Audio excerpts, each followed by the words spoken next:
Hey everyone. So I was supposed to be doing a live tonight with someone and they had to cancel. So I decided to go ahead and do my own live. So here I am.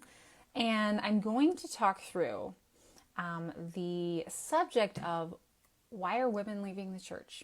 Because this is a really hot topic lately and really is the foundation for my book. And so I want to talk with you through some of the points that I made in the article that I wrote for Influence magazine.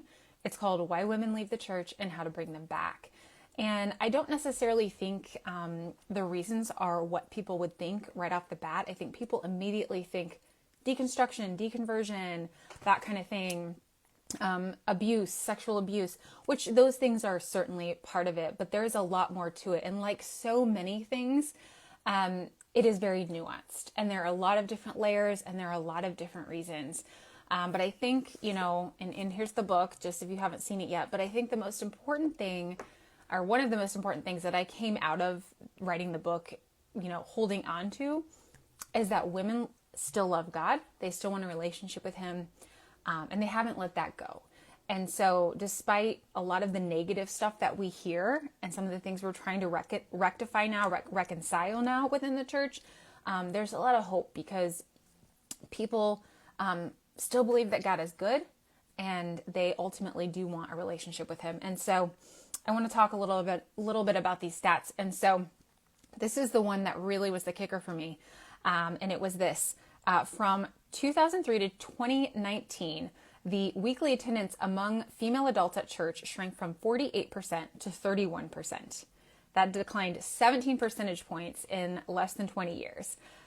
In the same time period, men's attendance only fell by 6%. So we're looking at more than double of women leaving than men, basically in the past 20 years. And so when I saw that stat, I was like, what's going on? Why is this happening? Because the reality is that since Jesus was walking the earth, women have been the majority of people that attended church, despite the fact that it's only been somewhat recently where women have had more leadership positions, at least more formal leadership positions. They have always been the stronger in attendance in church community than men, which is so cool. And so just like Jesus and just like we see in the Bible, uplifting women and seeing so many women as prophets, as people that had really important roles in the whole Bible story, which is so cool. So I'm going, what's happening? Why are so many women leaving the church? We've got to talk about this. And it's also really concerning because even though, you would read the Bible and say like men are supposed to be the spiritual leaders of their family. True. I would love it if we had more men being the spiritual leaders of their families. But the reality is that women are often the ones that are spiritually leading their kids. They're spiritually getting the family to church in many cases. Like, for example, I write in my book about how my entire life I went to church pretty much every week because my mom took us there. My parents were married, but my dad never went to church. She was the one that was guiding us and giving us this beautiful foundation that we had that ultimately led me to be who I am today, to have the strong faith that I am today, to write this book about the church. That was my mom getting us there. And it was her mom getting her there when her dad didn't go. And so women are such a huge, strong force in spreading the gospel and building the faith of the next generation and discipling the next generation. Because as moms, especially, we are, goodness, we have the biggest job in the world to disciple these kids, and often, and dads have that job too, of course. But many times, as I say, moms are the ones that are doing it. And so to see that this huge percentage of women left the church in such drastic numbers since 2003 was super concerning for me. And that led me down a path to investigate why, what's happening, and how can we bring some of these women back. So I'm going to start with some of the reasons I wrote about in Influence magazine. Number one, and I'm not saying this is number one in terms of numbers, but the first thing that I wrote about, pain and trauma. So a lot of women do cite traumatic experience as one of the reasons that they stop attending church. When someone has, lived through maybe some misogyny or sexism or something like that within a church environment, it can be hard for them to want to go back to that. It can be hard for them to come to terms with maybe there's something that's different. Maybe there's something that would work for them. And so I have a lot of sympathy for women who have experienced religious trauma in the church in that way. And, you know, it's that very thought that sort of led me to the tagline for this book, which it was the original subtitle for the book. But the editors got rid of that. But the original subtitle for the book was "The Church of Your Past Doesn't Have to Be the Church of Your Future." Because I saw so many people going to church, having some bad experiences or having a situation where, you know, that just wasn't for them. And none of them ever tried anything else. I saw people growing up, you know, Catholic, Southern Baptist, whatever it may be, and they fell away, not recognizing that there are so many different churches out there that you can try and that there are healthy churches. And in fact, I believe there are more healthy churches than unhealthy churches. But it can be intimidating and it can be hard to walk into a new denomination. It can be hard to walk into a new kind of building. It can be hard to walk in somewhere when you're when you're going alone or when you're unfamiliar with the traditions. I mean, even if you're going to a different church of the same denomination, walking in, like the rituals, the things are a little bit different. And even I, who have attended church my whole life, can be a little intimidated by that. And so I just wanted to introduce the idea to people that, hey, it doesn't have to be the way that it used to be. You don't have to go back to that place where you were hurt or where you had that experience. And that was really one of the main sort of foundational points of how I ended up writing this book. I just kept thinking the church of your past doesn't have to be the church of your future. And that has stayed with me this whole time. And so when thinking about people who have experienced hurt, especially women who have experienced hurt in the church, that's one of the primary messages that I am sending in this book. And I wanted to give people a vision of something different. I wanted to ask people, hey, let's step back and let's maybe imagine, what could it look like if church was different for you? What could it look like if you went to a church that wasn't that place where you have those bad memories? And so I write about that extensively in the book. But yeah, one of the reasons that women say they have left is some of that, that not abuse necessarily in every case, but maybe misogyny, maybe feeling like they don't have a voice. That feeling like they don't have a voice is a big deal. Now, I don't really talk in the book about complementarianism versus egalitarianism. I didn't really want to go there. Like, that requires its own book, and I'm not really speaking to that. But what I am speaking to is the fact that traditionally, women haven't had as much of a voice as they need. Whichever kind of church you're talking to, I think women's perspective has often been left out. And I recently wrote an article for Christianity Today where I was talking about purity culture and things about sex. And I talked to Dr. Julie Slattery, who is an amazing therapist, and she does a lot of great work. I'm blanking on the name of her website, but go look her up, Dr. Julie Slattery.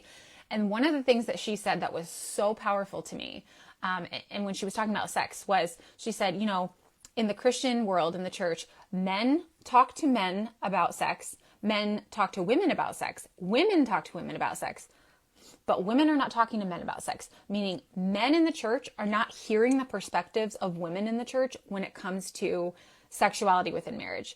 And that hit me so hard. And it also hit me because I was like, that can apply to a lot of other things too. And so whether or not you are egalitarian or complementarian, we need the voices of more women to show up, because I don't think that, you know, a man goes up there intending to preach to men, but to men alone. But I think a man goes up to preach and he is a man. So if he's not getting in the perspective of a woman in terms of some of the content or some of the ways he's approaching certain subjects, like, we're missing something. And so I've gotten pushback on that. Like, people didn't like when I said that on TikTok, but I will stand by it. And so let me go ahead and continue on with some of the things that I found that are causing women to leave. So another one would be doubt and disillusionment. So people have faith crises in their teens and 20s, and that is just something that happens. But what's happening, like, it's happening to more people now, and less people are coming back, and that includes women. So what's going on? I'm looking at some stats here.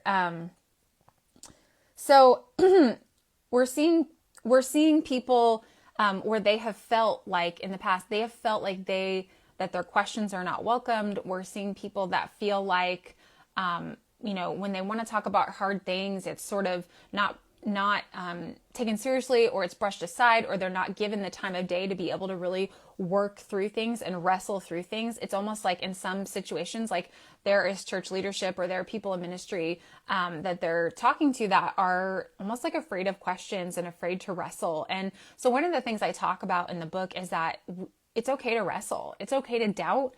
It's okay to be scared, and I talk about there's a verse in the Bible where it basically says that like God delights in our curiosity. God delights in our questioning about him, because when we ask him questions and we wrestle with our doubts and we work through those things, that means we're searching for truth. That means we care about truth. That means we're getting to know him better.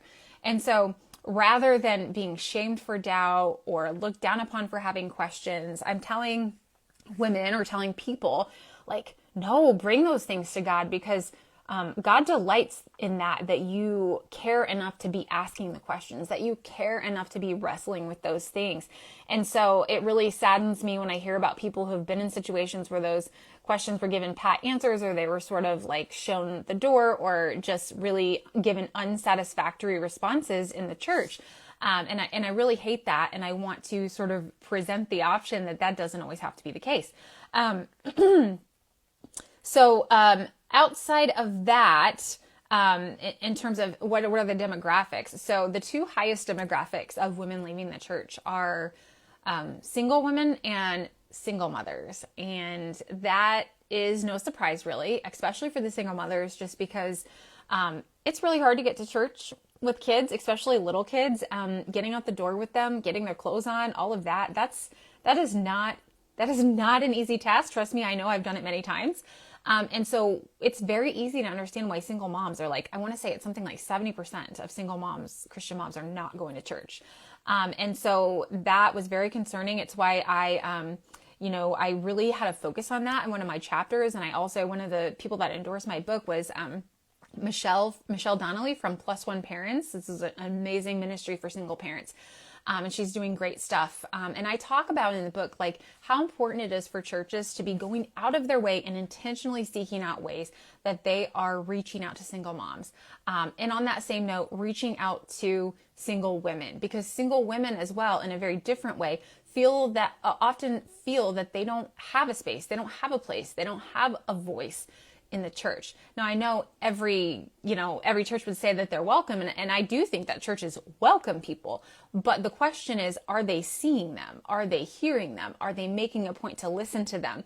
I actually, one of the things, I don't think I wrote about this, but I've thought about it a lot, is I'm kind of like, if you have single moms in your church, if you have single women in your church, I almost think like, let's like, I don't know. I mean, this may be drastic, but like, let's assign people to them. Like, let's make sure they're taken care of. Let's make sure they don't need anything. Let's make sure like they have someone to help them put together their new furniture, or to move, or someone to pick them up for church, or, do they have everything they need for their kids? Do they need a babysitter? All of that. Like, I want to see churches being much more proactive in that way. And some are. I'm not saying that, there's a lot of people that are like that, but I also wanted to bring awareness to that and talk about, like, how can we be even that much more intentional to go over and above and beyond for single moms, single dads too, but obviously there's more single moms, and single women, so they feel that they are seen, that they are loved, they are part of the family, and that their voices are heard, and that their needs are being met too. And it's interesting when I talk about, meeting some of these needs within the church, because some of the criticism I've gotten, it's funny because I get it from the further left, like more progressives, and the more conservatives. So I'm getting it like from conservatives who are like, oh, like people aren't supposed to get special treatment in the church. Like, the church is about worshiping and glorifying God. Totally agree. I also think that the church is, does keep certain things in mind, like families and certain things. And so it's not like we're just like, most churches aren't just like coming together without a plan on Sundays. So if you're planning other things, like, it's okay to be intentional about planning to help meet the needs of other people in the church that aren't maybe your traditional family. And so I have a lot more to say about the really conservative people that have criticized the book, but then I've got I've heard people on the left also criticizing other things about that I don't tackle enough about abuse and misogyny and things like that. But I think it's kind of interesting how I'm getting it from both sides, but for totally different reasons. And I guess, in a way, that kind of makes me smile, because it's like too progressive for conservatives, too conservative for progressives. Some people hate that phrasing, but I like to consider myself a thoughtful person. I consider myself, I want to listen to nuance. I want to listen to both sides. And this book was not written for a super conservative theological churchgoer, or, a super progressive theological churchgoer, whatever. This book is written for Christian women who care about the relationship with God, who feel that they want to be a part of faith community, but feel a barrier. They feel like they need some guidance. Maybe they do have hurt. Maybe they do have a barrier. Maybe they're not sure where to begin. So it's written for them. And the review in Christianity Today of my book, and I totally and fully expected this. Like, it was mostly good. So I have to say, it was mostly good. But the end part, the reviewer, who happens to be someone that is an editor at the Gospel Coalition, so I knew she was going to say this. She kind of criticized the fact that I talked about church being just a gathering of people, which it is, but she criticized the fact that I didn't really talk about the official structure and how you need formal leadership in the church, and you need good spiritual guidance and that kind of a thing. And the thing is you can only do so much in one book. And what I was trying to do with this book is build a bridge. I want to build a bridge for people to walk back into faith community. And I'm sorry, I know I'm all over the place with this, but I have a lot on my mind. So I want to build a bridge for people to walk back into faith community. And I think for some people, that first step is not going to be walking back in the two doors of a church and sitting down in a pew.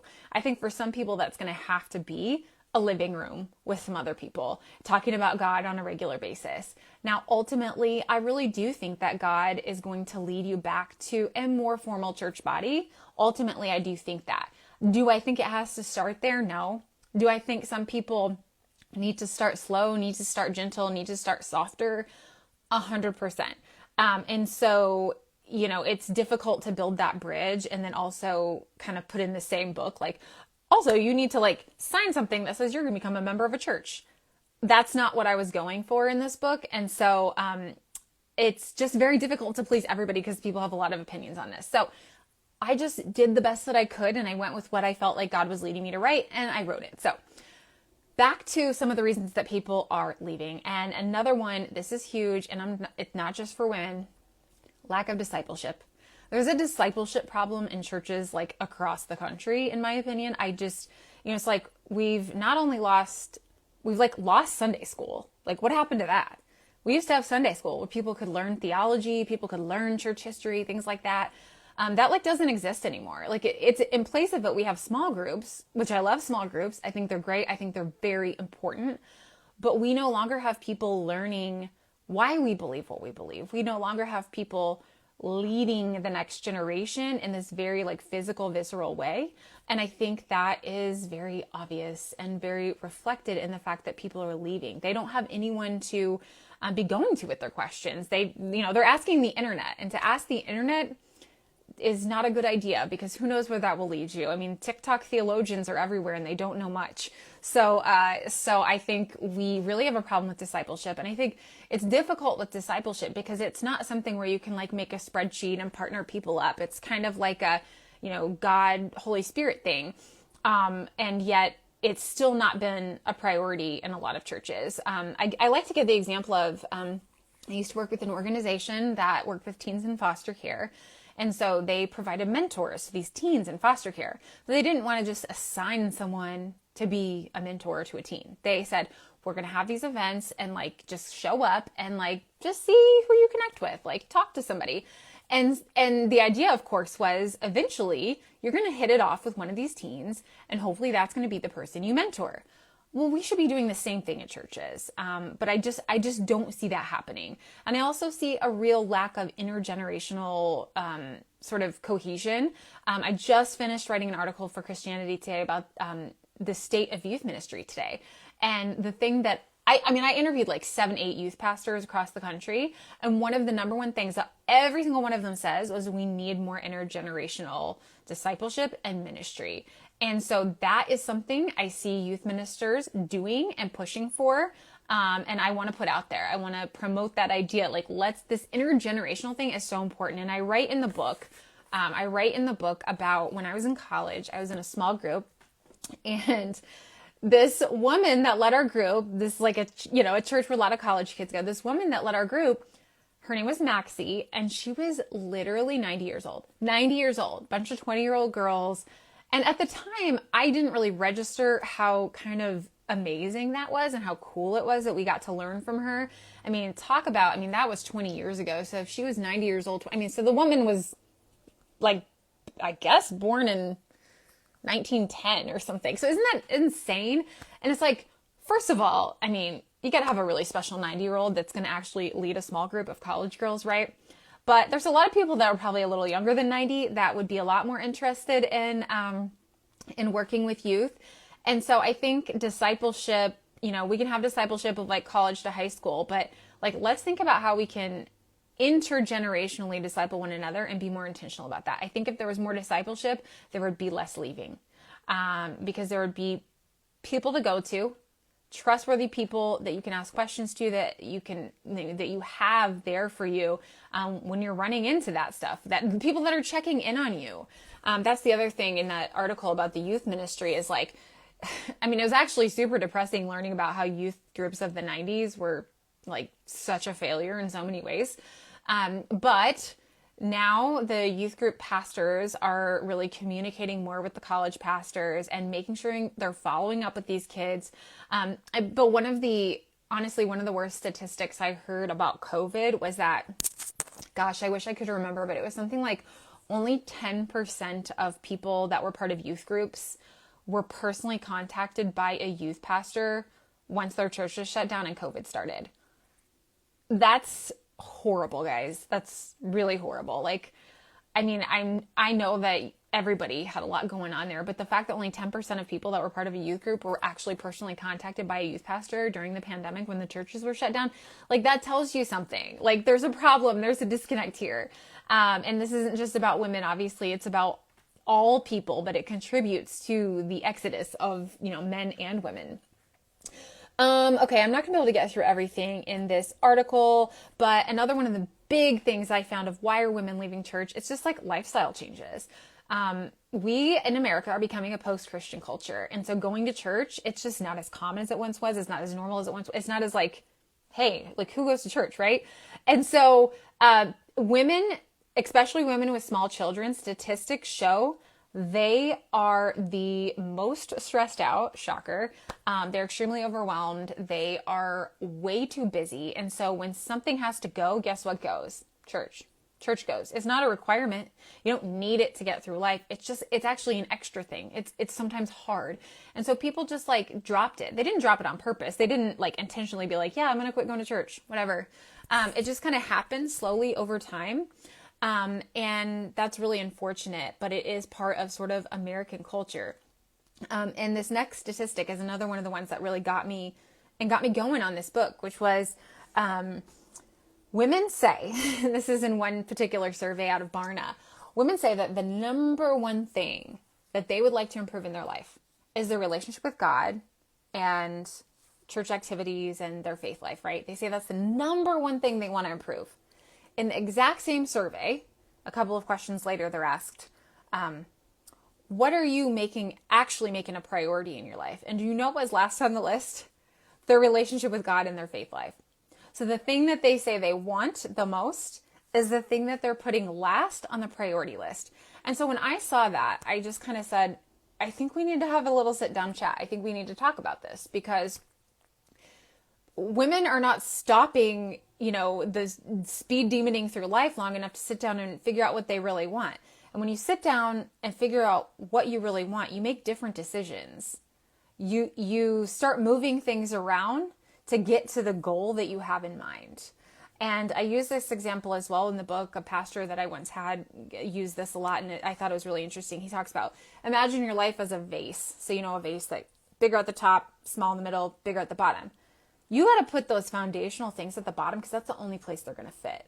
Like you can't try to fit like a faith life and a relationship with God in this little space in the middle, because that's not how God requires more space than that. So what can we move around to put the foundations, the most important things in our lives down there at the bottom, so they're holding everything else up? Because if you're teetering on, something that's not strong enough to hold the rest of it, it's all going to fall down. And when you think about what's most important in life, isn't our relationship with God really important? Isn't, living our lives according to our faith ultimately very important? And I was on this interview recently with someone, and it totally wasn't even about church. It was actually like a marketing podcast. And she asked me, she was getting into the grit of this. Like, why do you want to tell this message to women? Like, what is the ultimate purpose of this? And we kept digging and we kept peeling back the layers and peeling back the layers. And I was like, ultimately, because I want women to have a fulfilling relationship with God. She's like, why? And I was like, because it's the most important thing in the world. And she's like, why? And I was like, I mean, ultimately, because I want them to be able to spend eternity in heaven with Jesus. Yeah, that's it.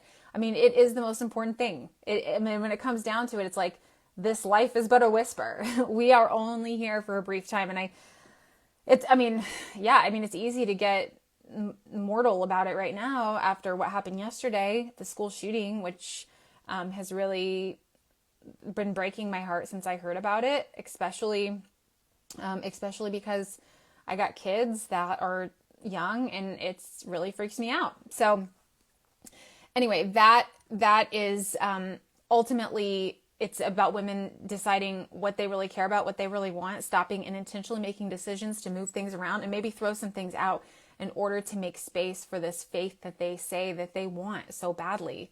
And I know that there are barriers in the way. And part of the reason I wrote Reason to Return is because I want to move some of those barriers. I want to help women step over some of those barriers so they can get back to the faith that I know that they want, that they desire. And I call it, in the book, I call it holistic faith, because though the book is about church, it's not just about going to church. I mean, that's just one part of a holistic, healthy faith. But I do think it's an important piece of it, and I want people to see why that is. Because if we don't know why we do something, it's going to be really hard to continue doing it, right? And so I wanted to explain to people why is this important? Because when we know the why, it's a lot easier to keep saying yes and keep saying, I'm going to go and be a part of this. Okay, I've lost my way here. This got way longer than I intended, so I'm going to wrap it up.